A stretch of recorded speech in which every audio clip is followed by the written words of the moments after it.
अच्छा, इसके लिए आप अपने मोबाइल फोन से या फिर कंप्यूटर से ब्राउजर ओपन कर लीजिएगा। आप ये सारा प्रोसीजर अपने मोबाइल से भी कर सकते हैं, लेकिन मैं आपको रिकमेंड करूंगा कि आप कंप्यूटर का इंतखाब करें, क्योंकि सब कुछ इजीली और बिल्कुल क्लियरली विजिबल होता है, बिल्कुल क्लियरली आपके सामने सब कुछ होता है जो आप कर रहे होते हैं। मोबाइल पे थोड़ा सा साउंड का इशू आ जाता है, साइज स्मॉल होता है तो गलती के चांसेस होते हैं। तो इसलिए मैं रिकमेंड करूंगा, खुद के पास नहीं है तो किसी दोस्त के कंप्यूटर से जाके, ये आधे घंटे का प्रोसीजर है, आप उसके सिस्टम से कर लें।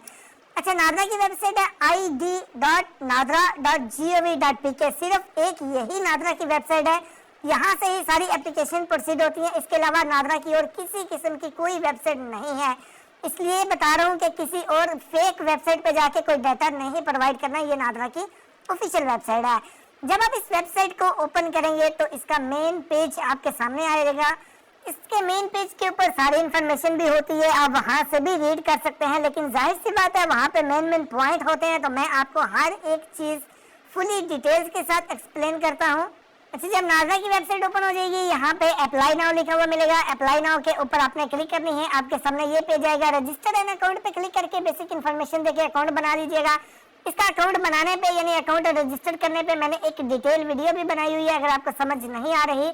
अभी YouTube ओपन करें, YouTube में सर्च करें how to register NADRA account by हेला MTM बॉक्स। आप ये लिख के सर्च करेंगे, आपके सामने वीडियो आ जाएगी, उसको फॉलो करके अकाउंट बना लीजिएगा। बेसिक इन्फॉर्मेशन देके अकाउंट बनाना होता है। जब अकाउंट बन जाएगा, लॉगिन पे क्लिक करना है। लॉगिन पे क्लिक करके अकाउंट बनाने के टाइम जो ईमेल और पासवर्ड दिया था, वही ईमेल और पासवर्ड लगा के इस तरह का जो भी कैप्चा कोड आपके सामने आएगा, मेरे सामने U3N आया, आपके सामने कोई भी आ सकता है, जो भी आएगा वो लिख के आपने लॉगिन के ऊपर क्लिक करना है। अच्छा, उसके बाद ये टर्म्स एंड कंडीशंस हैं, इनको आपने एक्सेप्ट एंड कंटिन्यू करना है। एक्सेप्ट एंड कंटिन्यू आप करेंगे, उसके बाद आपके सामने ये मेन पेज आएगा। अब यहाँ पे ऊपर न्यू एप्लीकेशन, जो आप एप्लीकेशन देंगे वो यहाँ पे नीचे आ जाएगा। जैसे कि यहाँ पे ऑलरेडी मेरी इन प्रोसेस में 2 एप्लीकेशन है जो कि मैंने दी हुई हैं, जो कि POC कार्ड की ही है ये ऑलरेडी। अब ये तीसरी एप्लीकेशन है, इसको जो भी आप एप्लीकेशन देंगे वो यहाँ नीचे लिस्ट में भी आती जाएंगी। और ऊपर यहाँ पे स्टार्ट के लिए ऊपर लिखा हुआ न्यू एप्लीकेशन। न्यू एप्लीकेशन के ऊपर आपने क्लिक करनी है, ये कैटेगरी आ जाएंगी। इसमें सबसे पहले ऑप्शन है इश्यू ऑफ आइडेंटिटी डॉक्यूमेंट, इसके ऊपर आपने क्लिक करना है। इश्यू ऑफ आइडेंटिटी डॉक्यूमेंट पे क्लिक करेंगे, नीचे और 2 ऑप्शन आ जाएंगे। इसमें पहला ऑप्शन है आइडेंटिटी कार्ड, आपने आइडेंटिटी कार्ड के ऊपर क्लिक करना है। आइडेंटिटी कार्ड के ऊपर क्लिक करेंगे, नीचे फिर 3 ऑप्शन आएंगे। इसमें एक उनके लिए होगा जो पाकिस्तान के अंदर है, एक होगा नाइकअप जो ओवरसीज पाकिस्तानी है, और तीसरा ऑप्शन होगा POC कार्ड का, यानी कि पाकिस्तान ओरिजिन कार्ड। तो ये आपने तीसरा ऑप्शन जो है इसको चूज करना है POC के लिए। इसको जब हम चूज करेंगे उसके बाद वो आपसे ये पूछ रहा है कि क्या आपको पहले से नादरा ने कोई आइडेंटिटी नंबर इशू किया हुआ है। तो हमें कोई आइडेंटिटी नंबर इशू नहीं किया हुआ, क्योंकि हम फर्स्ट टाइम POC बना रहे हैं। जिनका फर्स्ट टाइम POC कार्ड बना होता है उन्होंने इसको नो करना होता है। जिनका पहले से बना हुआ है उसको तजदीद करना चाहते हैं, रिन्यू करना चाहते हैं, फिर आपने यस करना होता है। तो हमारा तो पहले कोई भी नहीं बना हुआ, तो हम इसको नो करेंगे। इसको जब हम नो करेंगे उसके बाद वो आपसे 4 और ऑप्शन देगा, आपसे एक सवाल पूछेगा कि आप पाकिस्तान ओरिजिन कार्ड किस बेस पे क्लेम कर रहे हैं, यानी कि किस बेस पे आप अप्लाई कर रहे हैं। एक्स पाकिस्तानी की बेस पे, पेरेंट्स या फिर ग्रैंड पेरेंट्स की बेस पे, स्पाउस की बेस पे, या फिर किसी फैमिली मेंबर की बेस पे। तो हम ये कह रहे हैं स्पाउस की बेस पे, यानी कि कोई पाकिस्तानी लड़की है, उसने बैरून मुल्क किसी लड़के से शादी की हुई है, तो उस लड़के के POC के लिए, या फिर कोई पाकिस्तानी है और बैरून मुल्क लड़की से उसने शादी की हुई है किसी दूसरे मुल्क की कंट्री की लड़की से, और या फिर उससे, यानी कि जो स्पाउस बेस बनता है, हम इसको सिलेक्ट करेंगे तीसरे ऑप्शन को। अब उसके बाद आ जाएगा जी स्टार्ट एप्लीकेशन। तो स्टार्ट एप्लीकेशन के ऊपर हम क्लिक करेंगे। अगर आपको मुकम्मल वीडियो देखने के बाद भी समझ ना आए तो आप हमसे भी राब्ता करके अप्लाई करवा सकते हैं। अच्छा जी, आपके सामने ये पेज आ गया। अब यहाँ पे सबसे पहले एप्लीकेशन फीस $200 वो बता रहा है, ये टोटल फीस नहीं है, ये हमारी एप्लीकेशन की कैटेगरी पे डिपेंड करता है। हमारी एप्लीकेशन नॉर्मल है, अर्जेंट है, एग्जेक्टिव है, ये उस पर डिपेंड करता है। नॉर्मल POC 30 दिन में, अर्जेंट POC 23 दिन में, और एग्जेक्टिव POC 7 डेज में डिलीवर हो जाता है। तकरीबन 1-2 दिन जो है वो अप डाउन हो सकता है, depend on your delivery address. Delivery address के हिसाब से 1-2 दिन डिले हो सकता है। और आपके डॉक्यूमेंट्स अगर मिसिंग है, डॉक्यूमेंट्स कंप्लीट नहीं है, डॉक्यूमेंट्स में कोई प्रॉब्लम है, तो इस केस में महीने भी लग सकते हैं। जरूरी नहीं है कि हर एक सिचुएशन में आपका ये 7 डेज में डिलीवर होगा, ये डिपेंड करता है आपके डॉक्यूमेंट्स में सब कुछ बिल्कुल क्लियर है तो भी 7 डेज में डिलीवर होगा, वरना कुछ लोगों के 7-7 महीने भी लग जाते हैं डॉक्यूमेंट्स मुकम्मल करने में, डॉक्यूमेंट्स प्रोवाइड करने में। अच्छा, बहरहाल ये यहाँ पे सबसे पहले कैटेगरी है नॉर्मल अप्लाई करना है, अर्जेंट अप्लाई करना है या फिर एग्जेक्टिव अप्लाई करना है। तो मैंने एग्जेक्टिव अप्लाई करना है, मैं एग्जेक्टिव पे करूंगा। उसके बाद आएगा डेट ऑफ बर्थ। अब यहाँ पे आपके पास जो भी फॉरेन पासपोर्ट है उसके ऊपर देखें सही ऑफिशियल डॉक्यूमेंट्स के मुताबिक जो आपकी डेट ऑफ बर्थ है, आपने वो डेट ऑफ बर्थ यहाँ से सिलेक्ट करनी है। डेट ऑफ बर्थ सिलेक्ट करने के बाद आपने अपनी पिक्चर ब्राउज पे क्लिक करके अपनी क्लियर पिक्चर होनी चाहिए, व्हाइट बैकग्राउंड के साथ होनी चाहिए, आंखें खुली होनी चाहिए। मैं आपको एक एग्जांपल भी दिखा देता हूँ। अच्छा, इस तरह की कोई पिक्चर होनी चाहिए। देखिए आंखें खुली हुई हैं, बिल्कुल फेस क्लियर है, सामने देख रहे हैं ये भाई साहब, तो बिल्कुल क्लियर इस तरह की पिक्चर होनी चाहिए। आप अपने मोबाइल से भी बैक कैमरा से बना सकते हैं। ब्राउज पे क्लिक करके पिक्चर को सिलेक्ट करेंगे और उसके बाद यहाँ पे अपलोड लिखा हुआ है, अपलोड के ऊपर आपने क्लिक करनी है। अपलोड के ऊपर लाजमी क्लिक करनी है। अपलोड के ऊपर क्लिक करेंगे, वहां से पिक्चर यहाँ ऊपर आ जाएगी इस फ्रेम के अंदर और यहाँ पे लिखा हुआ आ जाएगा your photo meet the specification. ये हमारा क्लियर हो गया। उसके बाद ये नीचे सेव लिखा हुआ है, सेव के ऊपर आपने क्लिक करनी है। सेव के ऊपर आप जैसे ही क्लिक करेंगे उसके बाद आ जाएगा जी नेक्स्ट स्टेप पर्सनल डिटेल वाला। अब पर्सनल डिटेल के अंदर आपने क्या करना है, आपने सबसे पहले तो गिवन नेम आपने यानी कि इंफॉर्मेशन देनी है। फर्स्ट नेम होता है गिवन नेम, तो फर्स्ट नेम भी कहते हैं। आपका जो भी यहाँ पे फर्स्ट नेम है वो आपने लिखना है। उसके बाद आपका जो भी सर नेम है आपने वो लिखना है। फर्स्ट नेम और सेकंड नेम आपने लिखना है, सर नेम लिखना है। उसके बाद ये बिल्कुल पासपोर्ट के मुताबिक आपने लिखना है या जिस कंट्री के आप हैं वहाँ का जो ऑफिशियल डॉक्यूमेंट है उसके मुताबिक। जाहिर सी बात है आप जो है वो पीओसी जिसका कार्ड बना रहे हैं सारी इन्फॉर्मेशन उसकी देंगे। उसके बाद मेल है या फीमेल है आपने वो सिलेक्ट करना है। उसके बाद मैरिटल स्टेटस मैरिड है या विधवा, मैरिड है तो मैरिड सिलेक्ट कर लिया। उसके बाद place of birth, place of birth जो भी है आपने वो यहाँ से सिलेक्ट करनी है। प्लेस ऑफ बर्थ के बाद रिलीजन क्या है, मुस्लिम है जो भी है यहाँ से वो कर लेंगे। यहाँ इनका इस्लाम है, मैंने इस्लाम कर लिया। उसके बाद आएगा मैरिज डेट, शादी की डेट जो भी है आपने वो यहाँ से सिलेक्ट करनी है। तो शादी की डेट सिलेक्ट करेंगे। उसके बाद वो आपसे 4 सवाल करेगा।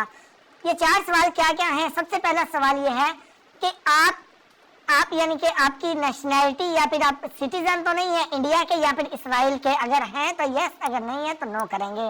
दूसरा सवाल कि पाकिस्तानी गवर्नमेंट ने पहले आपका कोई भी किसी किस्म का कोई डॉक्यूमेंट रिजेक्ट किया है, अगर किया है तो यस, अगर नहीं किया तो नो, यानी कि पहले आपने शायद पीओसी की एप्लीकेशन दी हो और पाकिस्तानी गवर्नमेंट ने उसको रिजेक्ट किया हो। उसके बाद आएगा तीसरा सवाल कि आपके पेरेंट्स या फिर आपके ग्रैंड पेरेंट्स में से कोई इंडिया या इसराइल से तो नहीं है, अगर है तो यस, अगर नहीं है तो नो करेंगे। उसके बाद चौथा सवाल, are you a twin sibling, यानी कि आप जुड़वा बहन भाई हैं, अगर हैं तो यस, अगर नहीं है तो नो करेंगे। ये चारों सवाल जो हैं ये अगर आप नो करेंगे तो ये थोड़ा इजी होगा पीओसी के लिए। अगर आप यस करेंगे, इसराइल के नेशनल हैं, तो मुश्किल ही है पीओसी कार्ड बने। बहरहाल जी ये हो गया। उसके बाद आएगा प्रोफेशन आपका क्या है। अच्छा, ये are you a twin sibling, इसका कोई इतना इशू नहीं है, ऊपर वाले 3 सवाल इम्पोर्टेंट है। उसके बाद प्रोफेशन आपका क्या है, जो भी प्रोफेशन है यहाँ से आपने वो सिलेक्ट करना है। क्वालिफिकेशन आपकी कितनी है आपने वो यहाँ से सिलेक्ट करनी है। उसके बाद do you have any disability, यानी क्या आपको कोई माजूरी है, अगर है तो यस, अगर यस करेंगे, अगर कोई माजूरी होगी तो उसका सर्टिफिकेट भी वगैरह भी अटैच करना पड़ेगा। अगर कोई माजूरी नहीं है तो इसको आप नो करेंगे और ये स्टेप भी हमारा कंप्लीट हो गया, इसको भी हम सेव करेंगे। जो जो स्टेप हमारा कंप्लीट होता जाता है उसको जब तक हम सेव नहीं करेंगे हम नेक्स्ट स्टेप पे नहीं जा सकते। ये स्टेप हमारा कंप्लीट हो गया, हम इसको सेव करेंगे। उसके बाद आ जाएगी जी ये स्टेप हमारा पर्सनल इन्फॉर्मेशन वाला कंप्लीट हो जाएगा। उसके बाद नेक्स्ट स्टेप हमारा आ जाएगा पासपोर्ट या फिर और नेशनैलिटी की डिटेल। अब सबसे पहले आपके पास कौन से कंट्री का पासपोर्ट है, इस लिस्ट में से सिलेक्ट करना है जिस कंट्री का पासपोर्ट है और उसका पासपोर्ट नंबर जो भी है वो आपने यहाँ पे लिखना है। पासपोर्ट नंबर लिखने के बाद पासपोर्ट की एक्सपायरी डेट क्या है आपने इस लिस्ट में से वो सिलेक्ट करनी है। पासपोर्ट आपका वैलिड होना चाहिए, अगर एक्सपायर है तो पीओसी कार्ड नहीं बनेगा। पासपोर्ट की इंफॉर्मेशन होगी।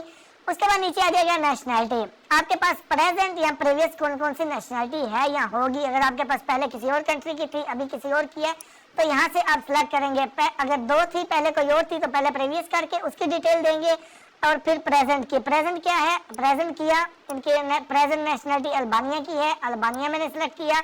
आपको कौन सी डेट को नेशनैलिटी मिली, आप डेट ऑफ बर्थ भी लिख सकते हैं अगर आप वहाँ पे ही पैदा हुए थे, वो हो गया। उसके बाद आएगा ऐड नेशनैलिटी। ऐड नेशनैलिटी के ऊपर मैं क्लिक करता हूँ। ऐड नेशनैलिटी के ऊपर क्लिक करूंगा तो यहाँ पे नीचे देखें इस लिस्ट में नेशनैलिटी की डिटेल आ चुकी है।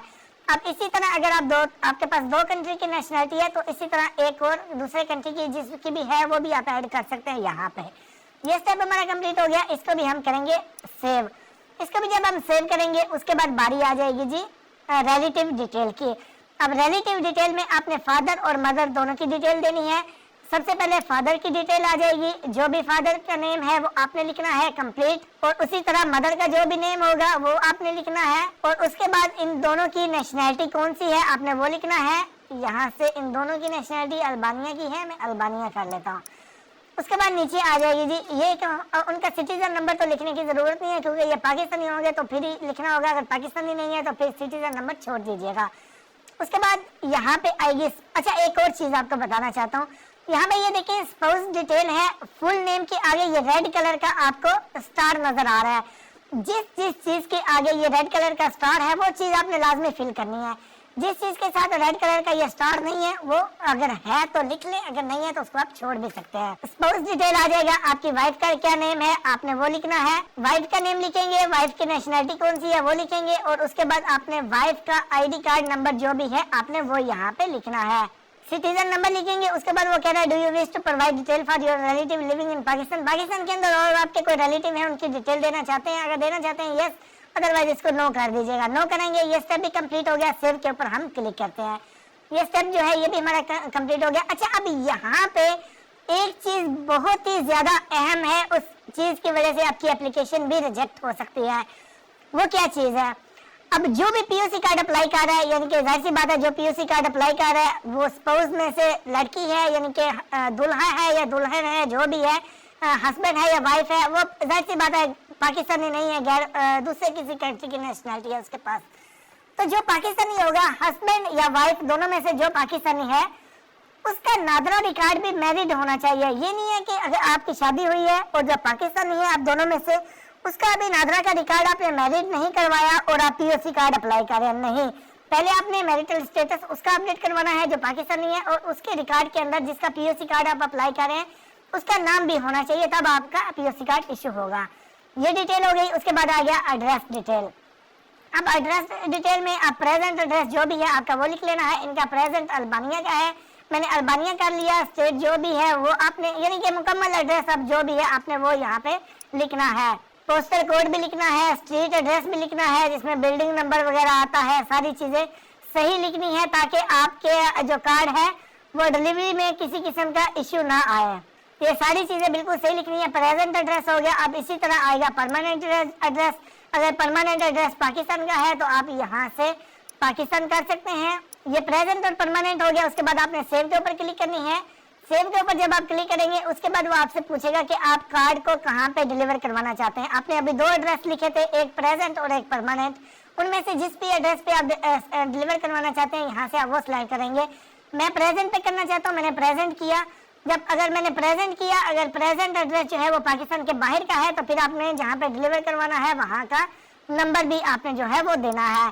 तो यहाँ पे मैं नंबर भी लिख लेता हूँ और उसके बाद जो है वो आपने ईमेल एड्रेस लिखना है। तो यहाँ पे ईमेल एड्रेस हो गया और उसके बाद मैं सेव के ऊपर क्लिक करता हूँ। ये स्टेप भी हमारा कंप्लीट हो चुका है जी। उसके बाद आएगी वेरीफाइड डिटेल। अब वेरीफाइड डिटेल के अंदर कोई भी एक पाकिस्तानी होना चाहिए, उसको आपने गवाह के तौर पे बनाना है। तो यहाँ पे कोई भी एक पाकिस्तानी की डिटेल जो है वो आपने दे देनी है। तो मैं यहाँ पे जो है वो पाकिस्तानी की डिटेल दे देता हूँ। उसका कॉन्टैक्ट नंबर भी लिखना है, उसका शनाख्ती कार्ड नंबर भी लिखना है, उसका नाम भी लिखना है। ये चीजें हो गई। उसके बाद आपने सेव के ऊपर क्लिक करना है। वेरीफाइड की डिटेल भी हो गई, सेव के ऊपर क्लिक किया। अब उसके बाद बारी आ जाएगी जी डॉक्यूमेंट्स की। अब डॉक्यूमेंट्स में आपने क्या क्या अपलोड करना है। डॉक्यूमेंट्स में यहाँ पे वो देखें आपसे क्या क्या मांग रहा है। एक सिग्नेचर फॉर्म मांग रहा है, एक नादरा का अंडरटेकिंग फॉर्म मांग रहा है जो कि फॉरेन स्पाउस के लिए है, वो भी मैं आपको बताता हूँ कहाँ से मिलेगा। एक वैलिड फॉरेन पासपोर्ट मांग रहा है, शादी का सर्टिफिकेट मांग रहा है, और उसके बाद वो मांग रहा है डेथ सर्टिफिकेट या फिर police case in case of decrease Pakistani spouse. यानी अगर पाकिस्तानी स्पाउस जो है, पाकिस्तानी हस्बैंड है या पाकिस्तानी वाइफ है, उसकी डेथ हो गई है तो फिर ये उस सूरत में होगा अगर डेथ हो गई है, अदरवाइज इसको आप छोड़ दें, ये नहीं चाहिए। अगर आपका जो स्पाउस है वो जिंदा है तो इसको आप छोड़ दें। ठीक हो गया। सबसे पहले हम स्टेप बाय स्टेप ये कवर करते हैं। सबसे पहले सिग्नेचर फॉर्म, यहाँ पे ये डाउनलोड फॉर्म पे क्लिक करना है। डाउनलोड फॉर्म पे क्लिक करके आपने ये सिग्नेचर फॉर्म जो है ये इसको डाउनलोड कर लेना है। इसको मैं डाउनलोड कर लेता हूँ। डाउनलोड करके मैं इसको ओपन करता हूँ। अच्छा, ये सिग्नेचर फॉर्म आ गया है। इसकी पर्सनल इंफॉर्मेशन ऊपर वाली साइड पे थी जो कि मैंने सारी छुपा दी है। नीचे आ जाएगी फिंगरप्रिंट वाला हिस्सा। 10 बॉक्स आपको नजर आएंगे। इन 10 बॉक्स में आपने अपने फिंगरप्रिंट लगाने हैं। ये जिस फिंगर का नेम ऊपर लिखा हुआ है उस बॉक्स में वही फिंगर लगानी चाहिए। ब्लैक या फिर ब्लू कोई भी इंक इस्तेमाल कर सकते हैं। अच्छे तरीके से फिंगरप्रिंट लगाने हैं। फिंगरप्रिंट लगाने पे एक मेरी डिटेल से वीडियो है, अभी यूट्यूब में लिखें, सिंपल इतना भी बेशक लिख ले, फिंगरप्रिंट्स बाय हेला MTM बॉक्स, आपके सामने वीडियो आ जाएगी। उसको फॉलो करके अच्छे तरीके से फिंगरप्रिंट लगा लें। उस वीडियो में मैंने पेपर को स्कैन करने का तरीका भी बताया है। फिंगरप्रिंट लगाने हैं, यहाँ पे साइन करना है, नीचे आपने डेट लिखनी है और उसके बाद इसको अपने फॉर्म को स्कैन करवा लेना है। स्कैन करवा के यहाँ से अब हमने इसको अपलोड करना है। अपलोड कैसे करना है ये डाउनलोड, यहाँ पे देखें supporting document type. Supporting document type में जो भी डॉक्यूमेंट आपने अपलोड करना है पहले उसको आपने सिलेक्ट करना है। ये जो हमारा सिग्नेचर फॉर्म है इसको डाटा एक्विजिशन फॉर्म भी कहते हैं। तो यहाँ लिस्ट में से सिग्नेचर डाटा एक्विजिशन फॉर्म आपने सिलेक्ट करना। तो आपने इसको सिलेक्ट करना है, ब्राउज पे क्लिक करके जहाँ पे भी आपका ये फॉर्म पड़ा हुआ है आपने इस फॉर्म को जो है वो सिलेक्ट करना है और यहाँ पे आगे अपलोड लिखा हुआ है, अपलोड के ऊपर आपने क्लिक करनी है। ये हमारा फॉर्म जो है ये अपलोड हो चुका है। थोड़ा सा वेट करना पड़ेगा, अपलोड हो जाएगा। जो भी डॉक्यूमेंट हमारा अपलोड होता जाएगा वो यहाँ पे नीचे लिस्ट में आता जाएगा। यहाँ पे देखिए ये डॉक्यूमेंट्स वाली लिस्ट में हमारा एक फॉर्म अपलोड हो चुका है। और दूसरे नंबर पे वो कह रहा है मैरिज सर्टिफिकेट। अब इसी तरह लिस्ट पे आए, लिस्ट पे क्लिक करके आपने यहाँ से मैरिज सर्टिफिकेट सिलेक्ट करना है, ब्राउज पे क्लिक करनी है और आपका जो निकाहनामा है या फिर मैरिज रजिस्ट्रेशन सर्टिफिकेट जो भी है वो जहाँ पे भी पड़ा हुआ है आपने उसको सिलेक्ट करना है और उसको भी सिलेक्ट करके आपने इसी तरह अपलोड पे क्लिक करके आपने अपलोड कर देना है। ये 2 डॉक्यूमेंट हमारे जो हैं ये अपलोड हो जाएंगे, नीचे लिस्ट में आ चुके हैं। अब उसके बाद आएगा एफिडेविट। ये मैं बाद में आपको लास्ट में बताता हूँ ये क्या है। उसके बाद ये आएगा स्पाउस ID। जो आपका पाकिस्तानी है, हस्बैंड या वाइफ में से जो भी पाकिस्तानी है उसको क्या करना है, आपने इस लिस्ट पे क्लिक करनी है और आपने स्पाउस ID यहाँ पे स्पाउस, ये स्पाउस CNAC पे क्लिक करके जो आपका हस्बैंड या वाइफ दोनों में से जो पाकिस्तानी है आपने उनका जो है वो ID कार्ड को आपने सिलेक्ट करना है। उनके ID कार्ड को सिलेक्ट करके आपने अपलोड के ऊपर क्लिक करना है। ID कार्ड के फ्रंट और ID कार्ड के बैक दोनों पिक्चरें आपने स्टेप बाय स्टेप एक बार सिलेक्ट करके ID कार्ड के फ्रंट और एक बार क्लिक करके आपने ID कार्ड की जो बैक है वो अपलोड करनी है। ये चीज़ होगी। उसके बाद आएगा वैलिड जो है वो फॉरेन पासपोर्ट। इसी तरह आपने यहाँ पे फॉरेन पासपोर्ट पे क्लिक करनी है, ब्राउज पे क्लिक करके जहाँ पे आपका फॉरेन पासपोर्ट पड़ा हुआ है आपने उसको सिलेक्ट करना है। आपने अपलोड के ऊपर क्लिक करके आपने इसको भी अपलोड कर देना है। ये भी अपलोड हो चुका है। अब एक चीज सिर्फ रह गई है वो है एफिडेविट फॉर्म। अब क्या करना है, आपने नादरा की वेबसाइट पे जहाँ पे हम आए थे मेन पेज पे id.nadra.gov.pk यहाँ पे आपको लिखा हुआ मिलेगा डाउनलोड्स के ऊपर आपने क्लिक करना है। मेन पेज पे डाउनलोड्स के ऊपर क्लिक करेंगे, थोड़ी देर के बाद यहाँ पे आपके सामने एक फॉर्म्स की लिस्ट आ जाएगी। यहाँ पे हम उस लिस्ट का इंतजार कर लेते हैं थोड़ा सा। ये देखिए ये हमारे सामने एक लिस्ट आ चुकी है। अब यहाँ से आपने जो है वो ये देखिए affidavit for spouse base POC alive spouse यानी जिंदा स्पाउस के लिए ये वाला फॉर्म जो है ये जिंदा स्पाउस वाला ये आपने सेलेक्ट करना है। आगे डाउनलोड के ऊपर आपने क्लिक करनी है और इस फॉर्म को आपने डाउनलोड कर लेना है। मैं इस फॉर्म को डाउनलोड कर लेता हूँ। यहाँ पे डाउनलोड करके इसका प्रिंट कर लेना है। मैं ओपन करके आपको दिखाता हूँ आपने क्या लिखना है। यहाँ पे ये देखिए जी। अच्छा, ये फॉर्म किसने फिल करना है, ये फॉर्म उसने फिल करना है जो अपने जो गैर मुल्की स्पाउस के लिए POC बना रहे, यानी जो दोनों में से पाकिस्तानी है, ये फॉर्म उसने फिल करना है। यहाँ पे आई के आगे अपना नाम लिखना है, आगे हस्बैंड का या वालिद का नेम लिखना है। उसके बाद आपका परमानेंट एड्रेस जो है वो लिखना है, प्रेजेंट एड्रेस जो है वो लिखना है। आपने अपना शनाख्ती कार्ड नंबर लिखना है और आपने अपना पासपोर्ट नंबर लिखना है और पासपोर्ट की एक्सपायरी डेट लिखनी है। उसके बाद आगे बारी आ जाएगी डिक्लेयर। उसके बाद यहाँ पे अब जिसका POC कार्ड अप्लाई कर रहे हैं उसका नाम लिखना है, उसकी नेशनैलिटी आपने लिखनी है, उसका पासपोर्ट नंबर लिखना है, उसके पासपोर्ट की एक्सपायरी डेट लिखनी है। ये चीज़ हो गई। उसके बाद नीचे आपने यहाँ पे अपने साइन करने हैं। यहाँ पे अगर लड़की है तो सीधे हाथ का अंगूठा, लड़का है तो उल्टे हाथ का अंगूठा लगाना है। नीचे डेट लिखनी है, अपना राब्ता नंबर लिखना है और कोई भी 2 पाकिस्तानी उनको अपने गवाह बनाना है। उसका अपने विटनेस नंबर 1 का नाम, उसका CNAC नंबर, उसके साइन, उसका कॉन्टैक्ट नंबर। 2 गवाह कोई भी पाकिस्तानी होने चाहिए, उनका लिखना है। ये फॉर्म आपने रेडी करना है, इसको भी आपने स्कैन करना है और फिर आपने इसी वेबसाइट पे आ जाना है। यहाँ पे आके आपने ये एफिडेविट फॉरेन सपोज वाला जो है इसको सिलेक्ट करना है। एफिडेविट फॉरेन सपोज सिलेक्ट करके आपने ये जो फॉर्म आपने रेडी किया होगा इसको आपने सिलेक्ट करना है, अपलोड के ऊपर क्लिक करनी है। सिलेक्ट करके अपलोड के ऊपर क्लिक करेंगे, हमारे सारे डॉक्यूमेंट्स अपलोड हो चुके हैं। उसके बाद यहाँ पे सेव लिखा हुआ है, सेव के ऊपर आपने क्लिक करनी है। सेव के ऊपर क्लिक करेंगे, हमारा ये स्टेप भी कंप्लीट हो जाएगा, रिव्यू आ जाएगा। अब जितनी इन्फॉर्मेशन आपने दी है इसको अच्छे तरीके से सारी मुकम्मल देख लें, कोई गलती, कोई प्रॉब्लम, कोई मिस्टेक तो नहीं है, सब कुछ देख लें। कोई गलती है उसको वापस जाके सही कर दे, अगर कोई गलती नहीं है ये लास्ट में डिक्लेरेशन पे आ जाए, इन सबको टिक करें यानी कि मार्क करें इन सबको। और उसके बाद यहाँ पे सेव लिखा हुआ है, सेव के ऊपर क्लिक करें। सेव के ऊपर क्लिक हो गया, सब कुछ कंप्लीट हो गया। आप प्रोसीड टू पेमेंट के ऊपर आपने क्लिक करनी है। प्रोसीड टू पेमेंट के ऊपर क्लिक करके किसी भी कंट्री का मास्टर या वीजा कार्ड इस्तेमाल करके आपने पेमेंट करनी है। टर्म्स एंड कंडीशन पे क्लिक करनी है, टर्म्स एंड कंडीशन को यानी कि मार्क करना है। और उसके बाद यहाँ पे ये नीचे एक्सेप्ट एंड कंटिन्यू है, इसको टिक करके थोड़ा सा वेट कीजिएगा। एक्सेप्ट एंड कंटिन्यू आप करेंगे, इसके ऊपर आपने क्लिक करनी है। उसके बाद आएगी पर्सनल इन्फॉर्मेशन, जिसका कार्ड आपने इस्तेमाल करना है उसकी सारी डिटेल आपने देनी है। यहाँ पे बिलिंग इन्फॉर्मेशन में सारी उसकी डिटेल आ जाएगी, मुकम्मल A to Z सब कुछ आपने यहाँ पे लिखना है। कॉन्टैक्ट नंबर वगैरह सब कुछ लिख के आपने नेक्स्ट करना है। ये सारी इन्फॉर्मेशन दे के जब आप नेक्स्ट करेंगे उसके बाद आपके सामने आएगा जी पेज, जहाँ पे आपने कार्ड की इन्फॉर्मेशन देनी है। किसी भी कंट्री का मास्टर या फिर वीजा कार्ड इस्तेमाल करते हुए कार्ड नंबर लिखेंगे, कार्ड का सिक्योरिटी कोड लिखेंगे, एक्सपायरी डेट लिख के कंफर्म एंड पे के ऊपर क्लिक करेंगे। कंफर्म एंड पे के ऊपर जैसे ही आप क्लिक करेंगे तो उसके बाद जो है ये आपकी पेमेंट हो जाएगी। जब पेमेंट होगी साथ ही आपकी एप्लीकेशन भी ऑटोमेटिकली सबमिट हो जाएगी। पेमेंट होती जाएगी, एप्लीकेशन सबमिट हो जाएगी और उसके बाद फिर आपको ईमेल भी आ जाएगी एप्लीकेशन सबमिशन की। एप्लीकेशन सबमिशन की जब ईमेल आएगी उसके बाद आपकी एप्लीकेशन कैटेगरी पे डिपेंड करता है, जो भी स्टेटस होगा वो आपको ईमेल के जरिए बता दिया जाएगा। एप्लीकेशन अप्रूवल का भी आपको स्टेटस ईमेल में बता दिया जाएगा। जब आपकी एप्लीकेशन अप्रूव हो जाएगी आपको ईमेल आ जाएगी कि आपकी एप्लीकेशन जो है वो अप्रूव हो चुकी है। अगर ये इन्फॉर्मेशन आपको अच्छी लगी है लाइक और सब्सक्राइब जरूर कर दीजिएगा और कमेंट में राय जरूर आपने देनी है इन्फॉर्मेशन कैसी लगी है। अल्लाह हाफिज।